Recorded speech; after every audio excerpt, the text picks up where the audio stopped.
The poet Stanley Kunitz once wrote, "Father, bless my good right arm, I have only three throws." And he is right. We only have a few opportunities to win at the game of life. Now, if you've watched my conversation with Kate, you know that I have a different interpretation of winning. It isn't about external successes as much as achieving and accomplishing the goals that are intrinsic to us, that are deeply rooted in our values, our sense of purpose in life, and moving forward anyway in the face of obstacles. This free gift is a brief conversation about one of the qualities that we can cultivate within ourselves that enable us to feel as if we are present to life and winning. And that quality is zest. Now, zest is bringing our whole heart to the moment. It's enthusiasm, it's passion, it's allowing ourselves to sort of dive deeply in. And it's a quality that some of us are fortunate enough to be born with, and some of us really need to sort of pay attention to. And I was the kind of person who needed to pay attention to it. I grew up as a very serious, sort of intellectual, thoughtful, spiritual girl who did not play a lot. And it turns out the more playful you are, it's likely that the more zesty you are, and yet the more zesty you are, the more brave you are. So zest is important in order to help us persevere and be courageous in the presence of the goals and purpose that we have for our lives. That is what winning is. So how to cultivate zest? Well, you get to come up with your own sort of zest plan, if you will. But my suggestion is to take a few moments every day and do something either that feels zesty or do something ordinary in a zesty fashion. So when I was practicing zest actively, I did this for 30 days. And by the way, I had so much fun. It went on for months and months and months. I wouldn't just iron, I would iron with my favorite Broadway music on. And so I literally would be belting out Broadway songs while ironing.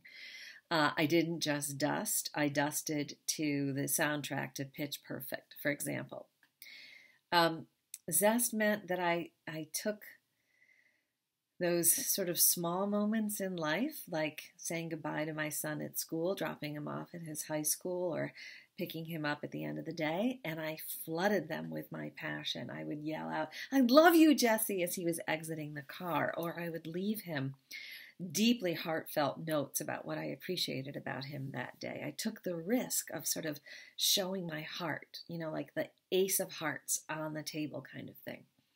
You can also practice zest physically, challenging yourself to do something new in the world. I did a rope climbing thing. I did a tunnel crawling thing. I did a bridge walking thing. I took my son and we went to a whole new place in the world that I had never been to, right?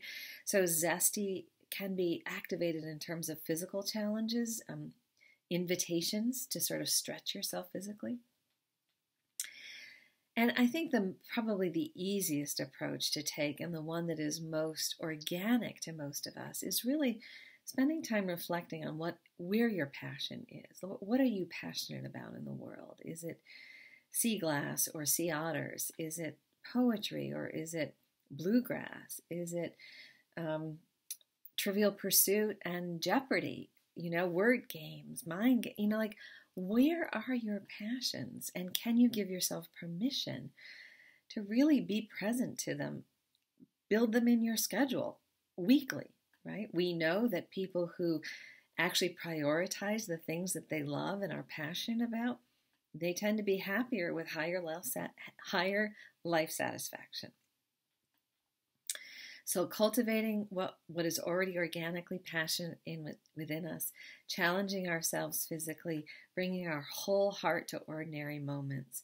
These are all acts that will enhance that experience within yourself of being fully alive and present to your life.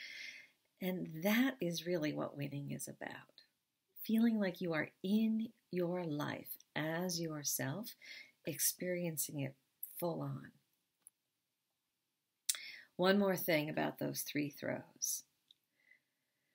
It turns out any day Any moment is an opportunity to change your life in the direction that most supports you, that most feels like it's true. It's true for you, and it's energizing, and you care. You're in a life that you actually care about.